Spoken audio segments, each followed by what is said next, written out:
Notebook elem degan yozuv chiqibdi mana. Shu notebook elem yozuvini o'chirish uchun bir bosamiz. Rasmning ustida oq nuqtalar paydo bo'ldi. Sichqonchaning o'ng tarafini bosamiz. Shu yerda 1, 2, 3 pastda abrezov degan knopka chiqadi. Shuni bosamiz. Keyin mana olib keldik. Shu yerda qoraning ustiga olib borsak, qora chiziq bo'ladi. Shuni sal ko'taramiz. Va escape chap yondagi eng yuqoridagi escape tugmasini bosamiz klaviaturadan. Bosdik, mana kirib qoldi. Sal pastga tushib qo'yamiz. Yuqorida ozroq, pastda ozroq oq paydo bo'ldi, lekin asosiy yozuvda shu. Va ikkinchisini ham shu ishni qilamiz. Bosamiz, abrezov deymiz, kesib tashlaymiz. Shuni kelib yozuvni kesib tashlaymiz. Escape bosamiz, sal pastroq olib qo'yamiz. Bo'ldi. Abrezov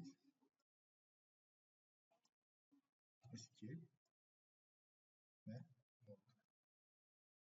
Mana shu abrezov deymiz.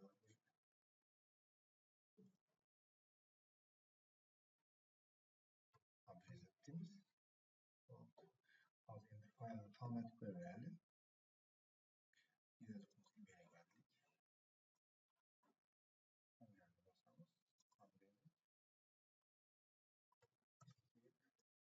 qo'yib bo'lib qolmasin deb rasmni o'rtaga olib turibman.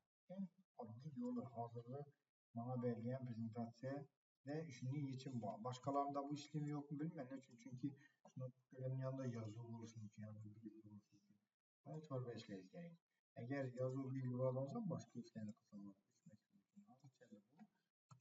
Bu eng oddiy va tez ishlaydigan usul.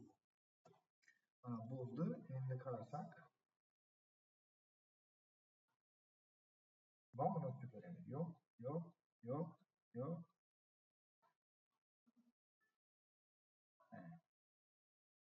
Hech qaysida notebooklar yozuv qolmadi. Ve faylimiz toza bo'ldi. Endi shu oq qoldi. Oqni yo'qotaman desangizlar, sal kattalatib qo'ysangiz bo'ladi.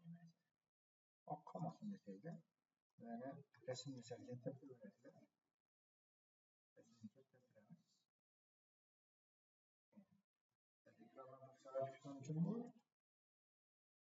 Streetlaman desam, buni o'zini ham abrezov deb turib, to nering chetini yana bu slaydni chetini buni ham o'zini kasib qo'yishlar mumkin chiroyli. Mana, yana escape bosasizlar, ko'rdingizlarmi? Buni chetam ozroq chiqib ketdi. O'ng yon chetam ozroq chiqib qolmadi. O'ng yondan abrezov deymizdan shu chetini to'g'rilab qo'yamiz. Cheti shuda keyin. Bo'ldi. Yana bo'ldi. Ko'rdingizlarmi? Toshning ustiga tushdi.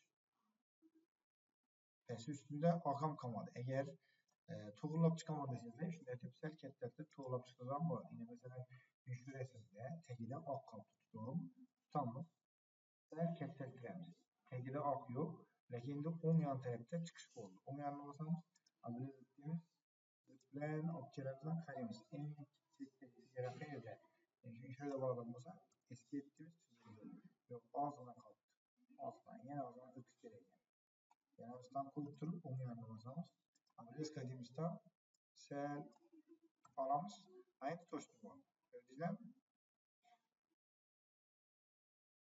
Plastik space. Shunda ko'proq qilib beramiz.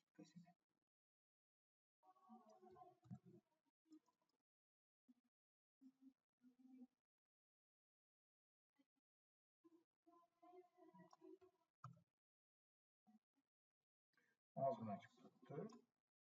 Qachon chiqmayapti ya? Bo'ldi. Deyarli bo'ldi. Birinchi bilan ikkinchiga qarasak, umuman hech narsa bo'lmagan. Ozgina chetlarni